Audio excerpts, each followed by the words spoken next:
एक बार की बात है। एक बाप और बेटा अपने गधे के साथ अपने गांव की तरफ जा रहे थे। बाप ने अपने बेटे को गधे पर बिठाया हुआ था और खुद गधे के साथ पैदल चल रहा था।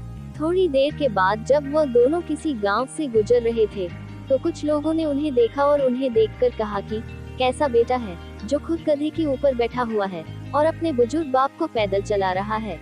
लोगों की यह बात सुनने के बाद बेटा गधे से नीचे उतर गया और उसने अपने बाप को गधे के ऊपर बिठा दिया और फिर से दोनों अपने गांव की तरफ चलने लगे।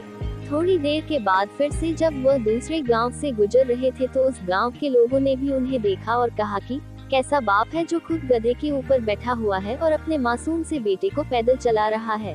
लोगों की यह बात सुनने के बाद बाप ही गधे से नीचे उतर गया और अब गधे पर ना ही बाप बैठा हुआ था और ना ही बेटा, और वह दोनों बाप बेटे पैदल चल रहे थे। अब वह दोनों भी चलते चलते जंगल के रास्ते में पहुंच जाते हैं। उसी रास्ते से कुछ और भी लोग गुजर रहे थे। जब उन लोगों ने इन दोनों बाप बेटे को देखा और उन लोगों ने देखा कि इनके पास एक गधा भी है और फिर भी ये दोनों पैदल चल रहे, तो उन लोगों ने इन्हें देखकर कहा कि कैसे मूर्ख लोग हैं जिनके पास गधा होने के बाद भी दोनों पैदल चल रहे हैं। अब लोगों की यह बात सुनने के बाद वह दोनों बाप और बेटे उस गधे के ऊपर बैठ गए और अपने गांव की तरफ चलने लगे। लेकिन फिर से थोड़ी दूर जाने के बाद लोगों ने जब इन दोनों बाप बेटे को गधे के ऊपर एक साथ बैठा हुआ देखा, तो कहने लगे कि यह कैसे इंसान है जो दोनों एक साथ उस कमजोर गधे के ऊपर बैठे हुए हैं और उस गधे की जान निकाल रहे हैं।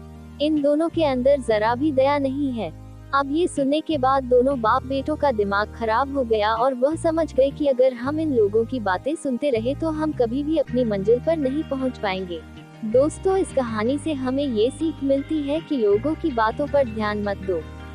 जितने लोग हैं उतनी बातें होती रहेंगी और हम इस दुनिया में सभी को खुश नहीं कर सकते हैं। इसीलिए जो आपको सही लग रहा है, जिसमें आपका फायदा है, उस बात का अपने दिमाग के आधार पर सही डिसीजन लो। लोग आज कुछ कहते हैं तो कल कुछ और, इसीलिए हमें लोगों पर नहीं बल्कि अपने काम पर ध्यान देना है, अपनी मंजिल पर ध्यान देना है और आगे बढ़ते रहना है। अगर हम इसी तरह लोगों की बातें सुनते रहे तो हम कभी भी आगे नहीं बढ़ पाएंगे और इनकी बातों में उलझ कर रह जाएंगे।